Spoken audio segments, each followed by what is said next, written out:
আমাদের সারা বাংলাদেশের সবচাইতে বড় আলেম, পুরো উপমহাদেশের সবচেয়ে বড় আলেম, সারা পৃথিবীর ভিতরে বর্তমানে সবচেয়ে বড় আলেম জানেন নাকি কে?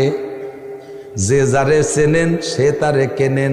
আমরা যারা ভালো ওয়াজ করতে পারি, আপনারা মনে করেন যে সবচেয়ে ভালো ওয়াজ করে যে হুজুর, ওই হুজুর মনে হয় সবচেয়ে বড় হুজুর। সারা পৃথিবীতে সবচেয়ে বড় আলেম মুহাদ্দিস বর্তমানে কোন জায়গা বাড়ি জানেন? আমার বাংলাদেশে। কোন আলহামদুলিল্লাহ। হাদিসের সবচেয়ে বড় আলেম, দেখলে বুঝবেন না একটু একটা মানুষ, নাম হযরতুল আল্লাম আব্দুল মালিক দামাত বরকাতুহুল আলিয়া। সৌদি আরবের রিয়াদে আমাদের হানাফি মাযহাবের সবচেয়ে বড় আলেম কিছুদিন আগে মারা গেছেন, হযরত শেখ আবুল ফাতা আবু গুদ্দা ওনার নাম। হানাফি মাযহাবের সব মাসালা কিতাবের হাওলা সহ মুখস্থ। এই সময় আব্দুল মালিক সাহেব পাকিস্তান পড়ে, পাকিস্তানের চিফ জাস্টিস শেখুল হাদিস তকি উসমানী, বর্তমানে পাকিস্তান বিচারপতি প্রধান তকি উসমানী, ওনার কাছে পড়ে। তো আবুল ফাতা আবু গুদ্দা সাহেব তকি উসমানীকে বলছে, তকি আমার জীবনের শেষকালে একটা ছাত্র দাও যাকে আমার পূর্ণ আমানত দিয়ে যেতে পারি। তকি উসমানী আব্দুল মালিক সে সময় স্টুডেন্ট, উনারে পাঠাইছে ওই জায়গা, পাঠাই দেখে শেখ হাদা হুয়া, আমি যাকে জীবনে খুঁজে শ্রেষ্ঠ পাইছি তারে আপনার কাছে পাঠাই দিছি। বাঙালি ছেলে, আমাদের বাংলাদেশি একেবারে একটু।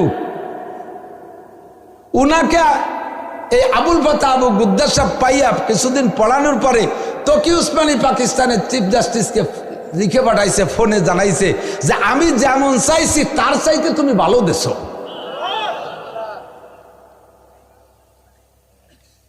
বসাইলে বুঝবেন না যে কি। সেদিন ভবানীপুর মাদ্রাসা আসছিলেন আমরা, এই ফরিদপুর বেল্ট এবং কি বলা হয় বাগেরহাট, খুলনা, পাশে মাদারীপুর, শরীয়তপুর, পিরোজপুর, কয়েক জেলার উলামায়ে কিরাম বড় বড় শেখুল হাদিস মুহাদ্দিসরা উপস্থিত।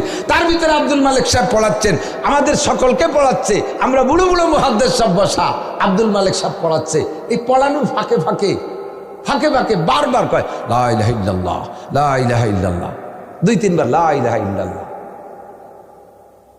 ওনাকে জিজ্ঞেস করলে বলা হয়, উনি বলেন যে আমি পড়াইতেছি হাদিসের মধ্যে পাইলাম না যে হাদিস পড়ানোর পক্ষে বললে এই ফজিলাত, কোরআন পড়ানোর মধ্যে বললে এই ফজিলাত। হাদিসের মধ্যে পাইলাম মান কানা আখিরু কালামিহি লা ইলাহা ইল্লাল্লাহ, যার জীবনের শেষ কলেমা হবে লা ইলাহা ইল্লাল্লাহ, ওই লোকটা জান্নাতি। তাই আমি হাদিস পড়াই ফাঁকে ফাঁকে লা ইলাহা ইল্লাল্লাহ বলে রাখি, যাতে এর ফাঁকে আমি মরতে পারি, আমার শেষ কলেমাটা যাতে লা ইলাহা ইল্লাল্লাহ হয়।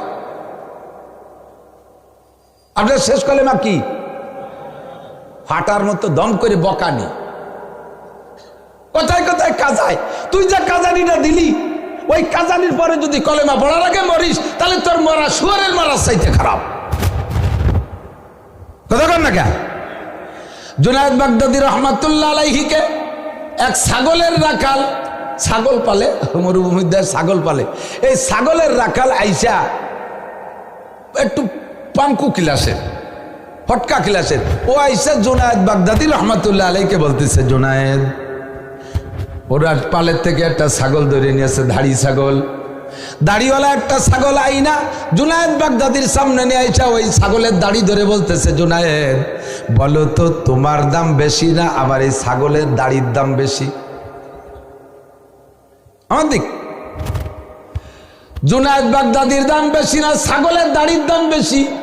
এ যুবক তোমরা সাক্ষী দাও, এই জায়গা যদি কেউ আইসা তার ছাগলের দাড়ি দইরা আর আমার দাড়ি ধরে বলে আমার ছাগলের দাম বেশি না তোমার দাড়ির দাম বেশি, আমার বিশ্বাস আমার রাজপাট ডুমরা কান্দে নিচু অঞ্চলের যুবক যারা আছে, তোমাদের সামনে যদি এমন বেয়াদবি আচরণ কেউ করে, তোমার জীবন থাকতে তুমি তারে আমার সামনে থেকে যাইতে দিবা না, তুমি বিচার নিজ হাতে আদায় করেই নিবা। কথা বলেন ঠিক ঠিক না? জুনায়েদ বাগদাদী ওই জামানার সবচাইতে বড় বুজুর্গ, এই বুজুর্গের কাছে আইসে কয় আমার ছাগলের দাম বেশি, ছাগলের দাড়ির দাম বেশি না তোমার দাম বেশি?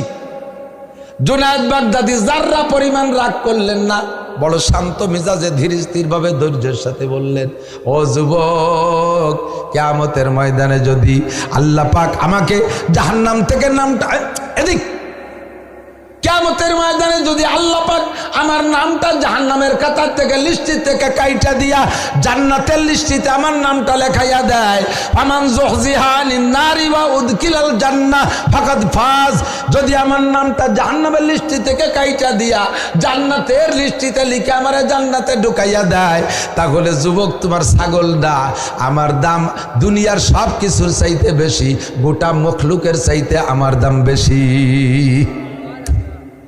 ঠিক কিনা? পক্ষান্তরে যদি আমার নামটা জান্নাতের খাতা থেকে কাইটা জাহান্নামের লিস্টিতে লিখে দেওয়া হয়,